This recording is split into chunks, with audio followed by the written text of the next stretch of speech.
Hey there guys, Darkman here, and welcome back to more something a little different. It's still Dokkan Battle, but it's more of a discussion type of video.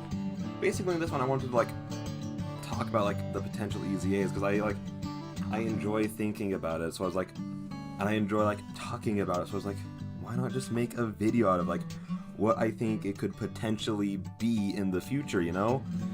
And so I was I could just divide this up into a couple videos, I could go over the DemiGods, the gods, and then the 120 leads, because they're eventually coming, so, you know, which is both scary and good, because those EZAs will just shatter Dokkan, because they're right there about to be broken anyway, so it's gonna be a fun time. But yeah, I was just why not let's just start with especially because Goku Black's right about to get his, I was well, let's just start with the DemiGods, so then we can start with Goku Black, just so I can get it out there and be so I can have proof if I was close what I thought it would be, because I had a couple ideas we could do I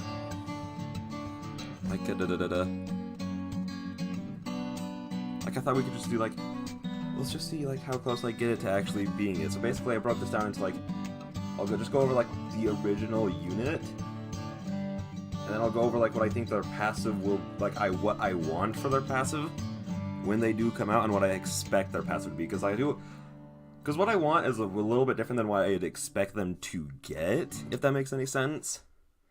Just because I feel what I want is slightly more balanced, and would probably be mostly just kind of more balanced, just because they tend to shatter the game with every EZA that they release, because they take it, because basically all the EZA units, it goes Kale and Caulifla, Gogeta, Broly, EZA units in terms of TURs that are the best in the games, because every single time a new EZA comes out, they are stupidly good. They are unfairly good to every other card that comes out. It's just why do we even need other cards basically at that point? So yeah, starting with Goku Black, he's a weird one. Just because he has two different versions basically, and let me just say, I feel so bad for JP players, just because I have a Goku Black on JP, but I haven't even bothered putting anything into him just because I know he's bad, so I was I'll just wait until the EZA comes out for him, and then I'll make him good. So the JP passive is attack plus 3,000 for every key sphere. So not only is he a nuker, but he's a nuker that gets a flat boosted passive. And nukers aren't bad, I'm not saying that at all. Nukers can either be very good or very bad. But I'm just saying, Global, where he has higher stats, he tends to only get around a 700, 600,000 attack stat. That's not good at all. So it's just kind of that's not enough. So then in Global, they fix his passive while giving him extreme class, extreme allies, Ki plus 3, attack plus 3,000 for every orb. And then his HP, it's 500, just really quick, JP 15,350, Global 15,950. Is that kind of difference? His attack is 1,100 higher on Global, and his defense is exactly the same on both versions. So that's actually good. He actually has a decent defense, honestly. Just looking at the other leads. Well, actually no. Actually no, he has pretty not good defense in comparison to the other ones. I was remembering, or sometimes I was thinking he has higher compared to the other two, but not other three. No, it's actually really low, honestly. Just all things considered. So yeah. But what I would honestly, okay. So just to look quick. Basically, for his leader skill, he would become a physical, I think. Did Frieza become an extreme whatever. He's going to become basically, actually no, this is really going to bug me if I don't check this now. Golden Frieza. Tech. Yeah, so honestly, if he is just straight up tech plus 120, that is one of the best leader skills. Yeah, he's just tech. Oh my gosh, that's so good. Okay. So then he would become a physical 120 lead. That's not broken in the slightest, don't worry, guys. I mean, it's really not, because 120 is not that good in comparison to the 170 across the board that we're used to now. It's just showing the power creep, basically. Okay, so but what I want for his passive is something along the lines of extreme allies key +3, and then all allies attack and defense plus 20%. And then I would want to give, like, both of his stats, attack and defense, 5% for every key sphere obtained. And I'm just thinking, like, that seems, like, really good, like, way better than what he's already sitting at. Because, like, his big problem, because, again, he's, like, he's a unit from a different time. All of these units are. They're units from a different time in Dokkan, where really being good at one thing was all you needed to do. But with this guy, it's time to update him a little bit, and I figure, like, giving him 5%, just because, like, looking at, like, what his EZA stats could potentially be, it would really help. Like, he doesn't need to be something like Cell, where I think Cell gets, like, somewhere in the range of, like, 12 to 17%, somewhere in there. Because he's also a support unit now. Like, he's always been a support unit on Global, but he's now going to be a support unit on both. And just so everyone knows, this is going to be way better for him on JP than on Global, because he's already not terrible on Global. So yeah, that's what I expect. I mean, what I want for his passive. But what I expect is for them to make him just a bit better. And I also expect him to only be a extreme type. So I would expect him to be like extreme allies, key +3, all stats plus 30%. That's kind of what I would expect from his passive to be. Again, like, the reason I want him to be in all types is because he's on Realm of Gods, Time Travelers. So if he can boost everyone by 20%, I think that'd be nice. But at the same time, you can also basically build an all extreme Realm of Gods and almost in a complete, well, no, because Intelligent Goku Black, you could build an all extreme version of both of these teams, and getting a 3 key plus 30% to both of those would be really good. And I could totally see them doing that just to, like, just make him super good, especially to, like, as like an apology to, like, JP players. Like, I'm so sorry for, like, putting this unit out and keeping him horrible and never updating him for some reason. But then beyond that, I think he could... This is the only part I'm iffy on, is, like, how big of a buff they give him from each key sphere he gets. I could easily see them giving him somewhere between, like, 11 to 13% per key sphere to attack and defense. I could totally see that going on. And then honestly, we could also just keep his super the same, because he already does immense damage and lowers both stats. So that, like, what else could you do? Like, oh yeah, we could just have him lower both stats and raise both of his stats. That seems perfectly fair and balanced. But now I'm also going to have, like, this whole time I should have had, like, his stats on screen and, like, what I expect, like, his things are raised to. But basically he gets around a little over 3,000 HP, a little less than 3,000, well, yeah. He gets around 3,000 health, 2,000-ish defense, and a little less than 2,000, around 2,000 defense. Just because, like, just looking back, that seems to be about, like, the layout that everyone kind of gets. So just kind of like, well, let's just go with that. I feel like I did give him, like, a little bit more of a stat boost, just because I feel, especially on JP, like, I feel like he needs to be really good just to make up for how bad he is. So that's the main reason why I gave him a little bit extra stat than, like, the others on this list. Okay, so now moving on to Super Saiyan God, Super Saiyan Kaioken Goku, who, I want to say this, can they please, like, they haven't done this for any of the characters in the past. The only time thinking back, the only time that they would, like, the only time that they would have had to have, like, done something like this before would have been for, like, the Rage Trunks that EZA'd.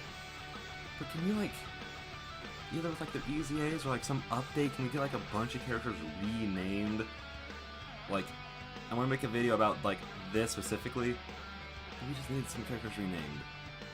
Like, the reason this Goku is just called Super Saiyan God, Super Saiyan Goku is because he was on, for one, he was on Vegeto's team, which that and Buhan's, those two were kind of tied for like number one, with the like Vegito just being like ever so slightly ahead. So if you added Super Saiyan God, Super Saiyan Goku to the Kaioken Goku, like having those two next to each other would be ridiculously overpowered, and would have shot him way ahead of everyone else in the entire game. That's basically how it'd come out. That's really why they didn't. Okay, so let's just move on to like what he does as of right now. Now, honestly, like he's not a unit that I like ever use anymore. Like I got him, and by the time I got him usable, he was outdated. So because he was outdated super fast. Like literally, as soon as the 120 meta was introduced, in my opinion, he was a goner. There's no coming back from at that point, just because his attack stat really wasn't like that impressive anymore, and his defense was good. His defense was still always good, but then you just run into the problem of him. He sacrifices HP per with every super attack, which is kind of like the main thing that you're trying to go for, really. So what he does is super causes immense damage, and you sacrifice 5% HP, which when he came out, he hit real hard. So it's kind of warranted that he would sacrifice a little bit, because he was like one of the few units who would hit hard while not taking very much damage back. That was like his thing, was that he was like this good all-around unit, but the one drawback was he sacrificed 5% HP. That was his thing. And then for his passive, it was attack plus 20,000, which again, when he came out, that was really good. And then defense plus 10,000. This is still something that is good. Like, flat boosted passives for defense, if it's high enough, is really, really good. Like, that's what like makes units like the free-to-play LR Trunks. He's good because he gets, I think it's either 20 or 30,000 on his defense, like something in between that. So he hit really hard, and he still tanks decently well, even to this day. Like, he's not that great of a tank, but he's decent. I feel like I just rambled on for so long about that, but that's fine. Now, I want to have his stats on the screen, and I want his EZA stats to be. So basically, for his leader skill, again, it's going to be the same thing as the EZA Golden Frieza and Physical Goku Black. AGL 120 3 key. Now, what I want for his super, there are two things that I was looking at. One, I want it to be immense, but raises attack and defense, while still sacrificing 5% HP, or greatly raises attack. Now, you might be saying that's a little OP, but again, the counter is like 5% HP, especially on something like Super Battle Road, because that's like the main, like, Battle Road, Super Battle Road, Battlefield, like, those are like really like the main hard things now. Like, Dokkan events are like the main things played. That's just because you have to play them a ridiculous amount of times to get all the units awakened, and they're the things that are updated the most. So that's really why like they are like the most played things. But like, really, either one of these would crush a Dokkan event, so it doesn't really matter. But then, where like what I want for his passive is something like attack and defense plus 150%. Now you might be sitting there saying, wow, that's not broken at all. That's like literally only a passive seen by LRs. And I'm gonna say, yes, that's true.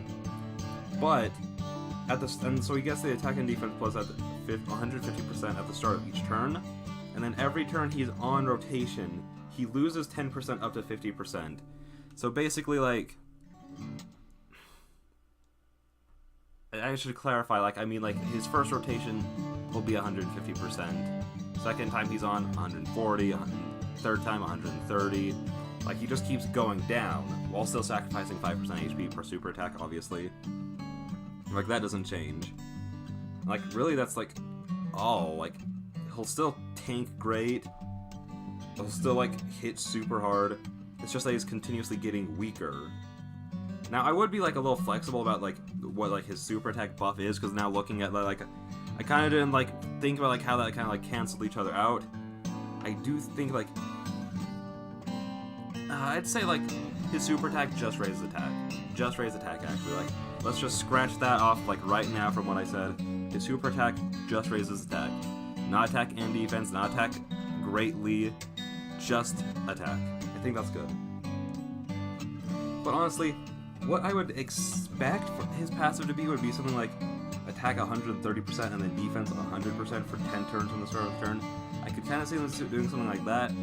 Just because, like, for the Super Saiyan 3 Goku, he kept, like, the weird part of his passive where he loses, like, his attack buff after 7 turns, even though most things are over by then, so I don't really understand the point of it. But yeah, he kept that, so I was like, I'm sure that they could do something to keep Goku the same. That's what I expect, but I like my idea more, just because I like the idea of him starting off as this humongous beast and then, like, slowly just kind of calming down, basically. Like, he just, like, slowly gets weaker over the course of the fight.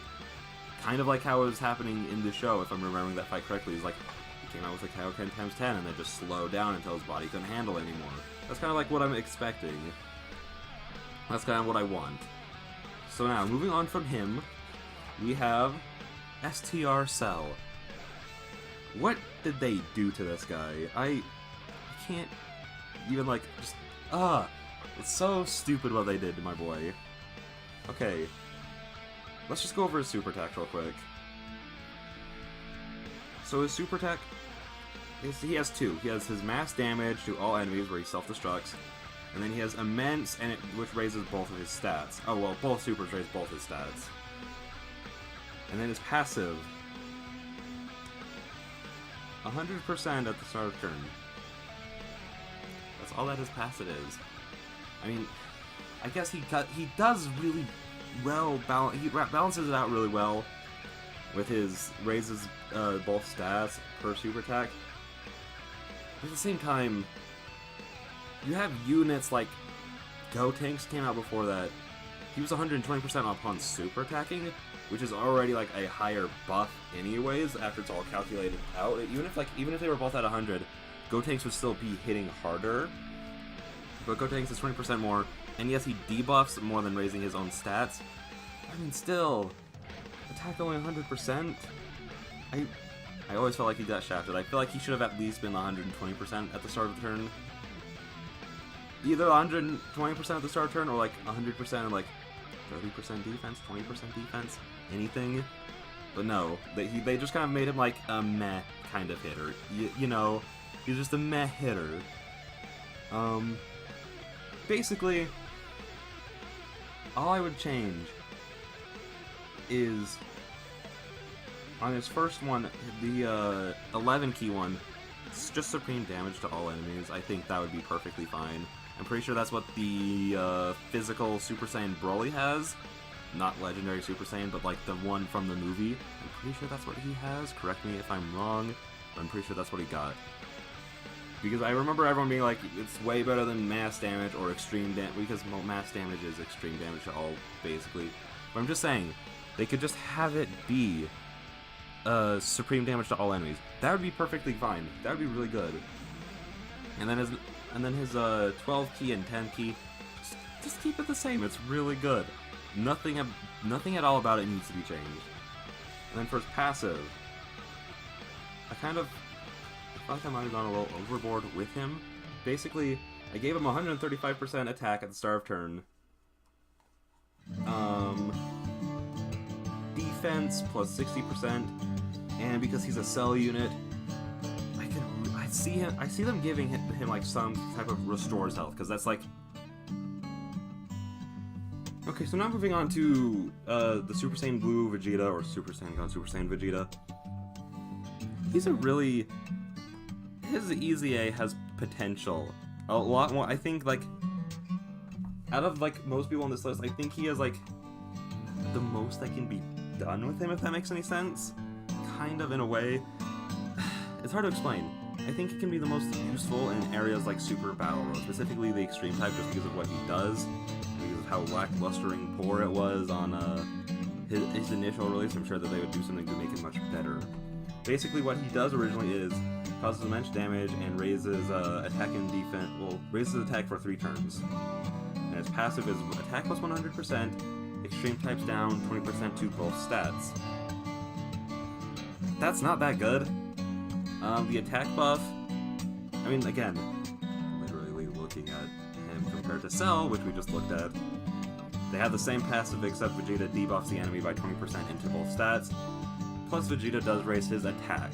So he doesn't raise his defense like Cell, but he still has a little bit more going on, because he takes... At the beginning, Cell will tank a bit better than Vegeta, but at the beginning of the fight... Wait, at the end of the fight, Cell will tank a bit better than Vegeta, but at the beginning of the fight, Vegeta will tank a bit better than Cell. So kind of balances out, but he's also going to hit slightly harder because he lowers their defense. So it's just kind of like, you know. But, honestly, for his EZA super attack, like the buff on that, I would say just do immense damage and raise his attack and defense. I don't think that he needs, like, the 3-turn restriction. I've never been a big fan of that. I'm more of a fan of it when it's something like raises it by 30% than just raises attack, just because I'm pretty sure that's only 20% for 3 turns. So, I mean, it's only 10%, but that does help a decent bit. And then, for his passive, the part that I'm really excited for, I think he should get attack plus 120%, defense plus 60%, and then he lowers extreme type enemies' attack and defense by 35%. That's kind of like, when he was initially released, I feel like he should, I feel like when he was first released, he should have been attack plus 100%, and then the extreme stuff, like the debuffs, by at least 30%. I feel like that's like a reasonable thing. So instead, for his EZA, I raised his attack, gave him some defense, and gave him 5% more to that than I originally thought he should have. Which I feel like that's really fair. I feel like that's a balanced thing, you know?